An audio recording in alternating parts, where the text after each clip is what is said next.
Thank you. So good morning and welcome to week 3 of Advent of this beautiful Christmas season. You what? You heard Daryl. Okay. Probably just... So anyway, I've known for quite some time that I was going to bring this message. So I've had plenty of time to think about it, quite honestly. And the first thing that came to my mind was that what in the world could I say that hasn't already been said about Christmas, right? And the second thing is that what is familiar, because we've heard the Christmas story so many times, ceases to wonder oftentimes, right? I know 23 years ago when I met my husband, there was wonder. And I know now 23 years later, there's still wonder, but it's not wonder, right? So, but as I thought more and more about the Christmas story, I realized that there was a common denominator from the beginning of Elizabeth to the birth of Jesus, and that is the word trust, okay? Think about it. Messengers came in the form of dreams, or in the form of angels, or in the form of a star, or the form of a silent, still voice. And the message was received because the messengers were trusted. And as I thought about that, then I realized, well, I am a messenger for God in this generation, in this small community, in this church, in this school. And do people trust my message? Because do they trust the messenger? You know, trust is actually mentioned in the Bible 164 times. And there are many other passages that speak of trust, but don't actually have the word trust in it. Trust is the 947th most popular word in the English language, if you can believe that. Good, thank gosh for Google, right? And it is the number one thing that people say they want in a relationship, okay? So trust is pretty stinking important. So before I get started, I do want to say kudos to, obviously the Bible. Sometimes I don't even mention that. I think that's offensive, but to me that's just a given. But I also did some research with John Gottman, who is a 45-year researcher on trust and betrayal in relationships, and Brene Brown, who's a professor at the University of Houston. I know I reference her quite a bit, quite honestly, because I really like her work. She talks about things like vulnerability, shame, trust, guilt. So it's interesting that, over the last 23 years with Zeke, there have been times in our marriage that I have said to him, I just really don't trust you with my soul. And he would just be flabbergasted, because he would say, I'm a good provider, I'm a good dad, I'm home every night, how can you not trust me? And I never really had an answer, but I knew there was something in my soul that wasn't quite right. After I did this research and thought about what trust really was, I do have some answers now. Trust is built on those big, big things, but true trust is built on those insignificant moments of everyday life. When we have the choice to trust, to gain trust, or to gain betrayal. So, what is trust? Number one, trust is boundaries. You have to have boundaries.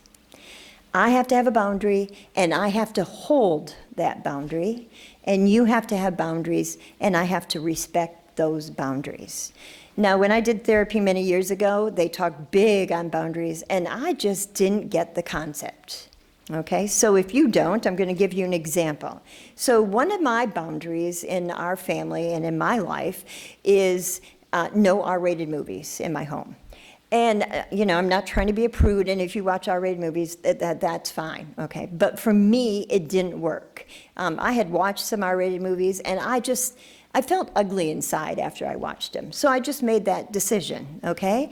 Now, if you're my friend, and you're gonna come over for a movie night, and you know my boundary, and you bring an R-rated movie, and I say, well, okay, let's watch it, right? I've just created some distrust, believe it or not, because if I will move my boundary that quickly over that, they're going to wonder what I'm moving my other boundaries. How quickly will I move my other boundaries? So it causes distrust. So no boundaries, no trust. Number 2, accountability. You have to have accountability with trust. I can only trust you if when you make a mistake, you are willing to own it, apologize for it, and then make amends, right? As well, you will allow me to make mistakes, apologize for them, and make amends. Instead, what we usually have is we defend our positions, right? We defend them. We bring things up 3 years later. Remember 3 years ago? And that's not making amends, right? That's re-bringing it. This is very important because if you are, you are in a vulnerable state when you are meeting with someone in an uncomfortable situation where you're taking accountability, right? It's a vulnerable state. And if you bring your feelings to the table when you're in that state of vulnerability, and that person will defend their position or say, what about the 6 times I did this right? Or when you do this, you do, because that's the other thing we do is we attack the other person, right? We invalidate the other person's feelings. So, no accountability, no trust. Number 3, compassion. You have to have compassion in order to be trustworthy. Now, I could say all kinds of wonderful things about compassion, and I don't even know who wrote this, but this person said it better than I could ever say it. And here we go. He cried. He knew Lazarus was dead before he got the news, but still he cried. He knew Lazarus would be alive again in moments, but still he cried. He knew death here is not forever. He knew eternity and the kingdom better than anyone else, and yet he wept. Because this world is full of pain and regret and loss and depression and devastation. And he wept because knowing the end of the story doesn't mean you can't cry at the sad parts. I love that. In fact, the first couple times that I read it, I couldn't read it without crying. See, because Jesus knew Lazarus and all his mistakes, right? Because sometimes we struggle having compassion for people that make the same mistake over and over again. Jesus knew all of Lazarus' mistakes, and still he wept. Jesus knew all the blackness of Lazarus' soul, and still he wept. Jesus knew the bigger picture, and still he wept. No compassion, no trust. Trust is confidentiality. What I share with you, you will keep in confidence. And what you share with me, I will keep in confidence. And that's trust 101, really. That's pretty basic stuff. But here's where we lose trust with people. If a friend would come up to me or an acquaintance and tell me a story that some kind of gossip or things they had heard, okay? What happens is that they have shared something with me that wasn't theirs to share, right? It wasn't their story to share. And now my trust for you is tarnished. Because if you will share somebody else's story that isn't yours to share, you will also share my secrets and stories. right? So confidentiality is so much more than just keeping my things in confidence, but that I see that you hold all people's confidences. And I don't see this so much in adults, but I know in the high school, I see this a lot, is we share things that aren't ours to share with someone because we want to kind of like hotwire connection. We want to make a connection with someone. And the way we do that is, have a common person to talk about. I hate to say that. And I love what Brene Brown says about this. She said that's called common enemy intimacy. Yes, and you find that in politics, and you find that very much in high schools, to be honest. When you have common enemy intimacy, it just simply means that the only thing you have in common with that person is your dislike or your disdain or your frustration with that other person. And it's fake, and it's not real, and don't buy into that. So, confidentiality, again, is not just respecting the person's story next to you, but all people. People sometimes believe that I can have trustworthiness with Daryl, and then I can throw Luella under the bus. But it doesn't work that way because Daryl is aware of all of my actions, right? And will know that if I will do that to Luella, I'll do that to Daryl. Perspective. Do you have tunnel vision? Right? We have to have the right perspective. People that are trustworthy think like this. They see the whole picture. They see what is good for everyone and not just themselves. People with no perspective look at life like this. What about me? What's in it for me? I wrote, do you look at each situation and think what works best for me? Is it always your rights that you're fighting for? Are you always the first in line for potluck? Nobody will go first today now. Are you always the one that needs to talk about your celebrations, your struggles, your pain, your joy? I read this very great poem that I want to read to you that talks about perspective. And it's called I Stopped Fighting. I stopped fighting for those who I stopped fighting those who gossiped about me.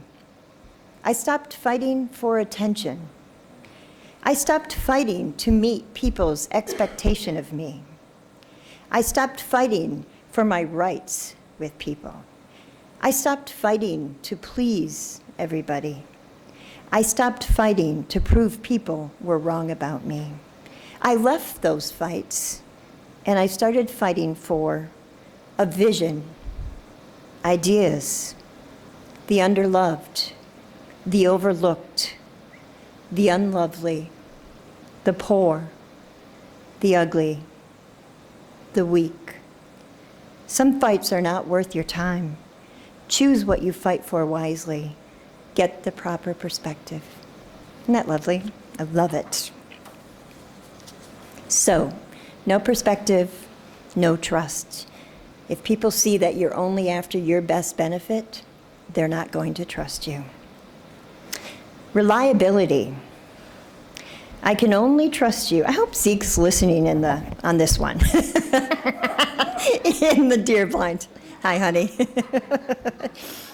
I can only trust you if you do what you say you will do. I'm just picking on him a little bit. In our working life, it means this: not taking on so much that we are unable to meet our commitments. Isn't that what we do sometimes in our working life? We take on so much because we're just, I've got big shoulders, and then we can't maintain that. And then we lose our credibility. And not only that, we get frustrated and upset, and it's just not a good place to be. But in our personal life, it means the same thing. Not taking on so much that we can't meet our responsibilities. Okay? Examples of reliability. When I was doing my social work training, There's a lot of research that goes with social work, and there's two terms that come up over and over again in the research, and that is valid and reliable. Valid and reliable. Valid is this: if I get on a scale and I weigh 150 pounds and the scale says 150 pounds, that scale is valid, right? But it's only reliable if I get on that scale 100 times, and every time I get on that scale, it says 150 pounds. So there is no trustworthiness if you're valid, because we can all be valid 3 or 4 times a year, right? You have to be reliable. So no trust, no reliability. Generosity. And people automatically assume that when we're talking about generosity, we're talking about material things. I'm going to share my money with you. But in this instance, we're talking about assuming the best about individuals, right? Somebody does something that hurts your feeling, and you assume that they weren't unaware with it. So then when you go to talk to them about it, you don't already have an attitude and an edge about it, right? You assume the best when you're walking, when you meet somebody driving by and they don't wave. You assume that they just didn't realize it was you. You assume the best. You're generous with your assumptions about the other person. I don't have this one on my notes, but trust is also non-judgment, okay? You can fall apart, ask for help, and be in struggle, and not be judged by me, right? And you allow me to fall apart, ask for help, and not be judged. Now, that's hard for a lot of us, including myself, because a lot of us are better at helping than at being helped. And I'm going to just read this because I think it's very important, and it really stuck a nerve with me. It said this: we who are helpers think that we have created great trust with people because they can depend on us and that we help them. But if that is never reciprocated, meaning if I never come to you for help, that is not a trusting relationship. Why?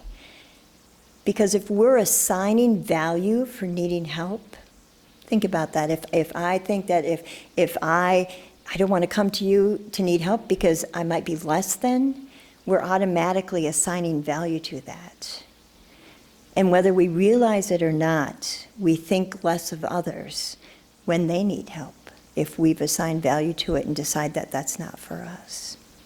You can't judge yourself for needing help and not judge somebody else. So, have to be non-judgmental with trust. And the last one is integrity.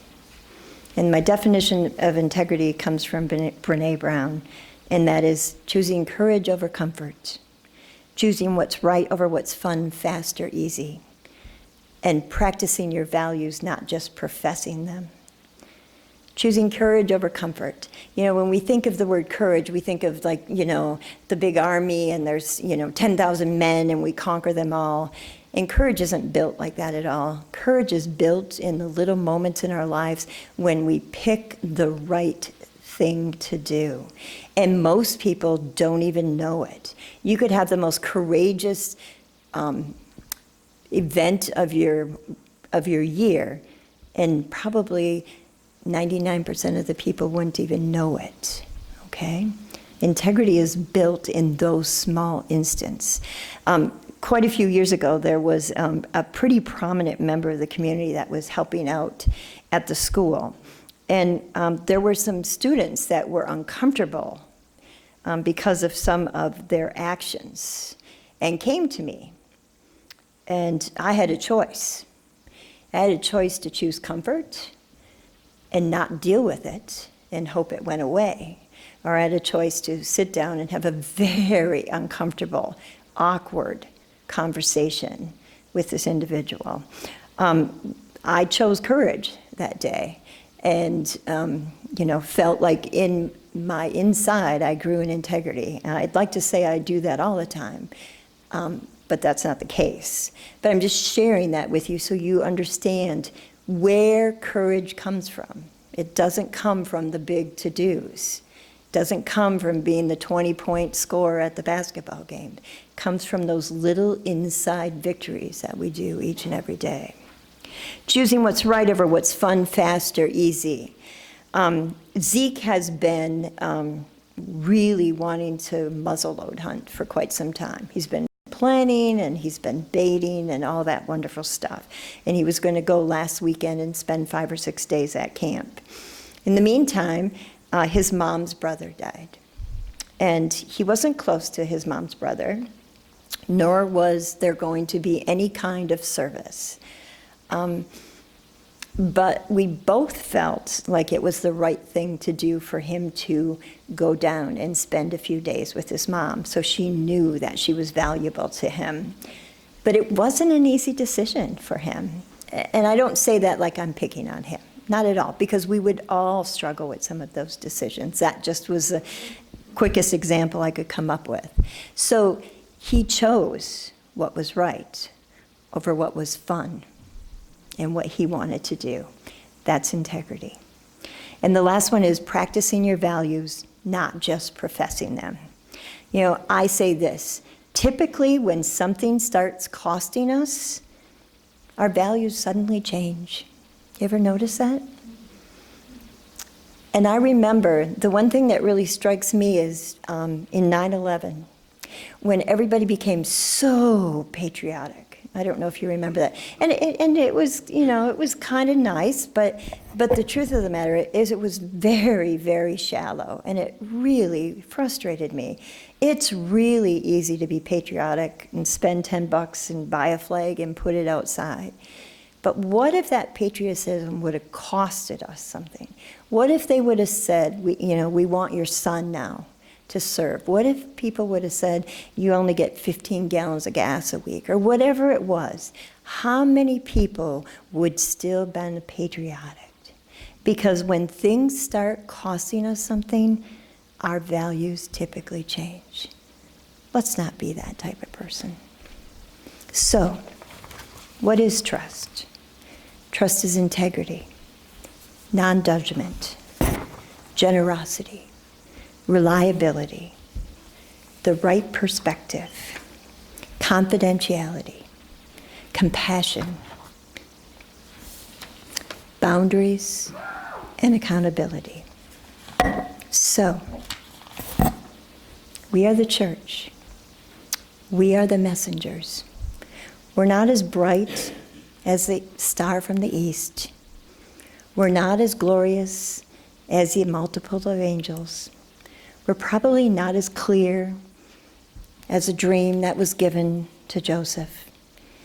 And we're probably not as calm as the calm, deep voice that came from within.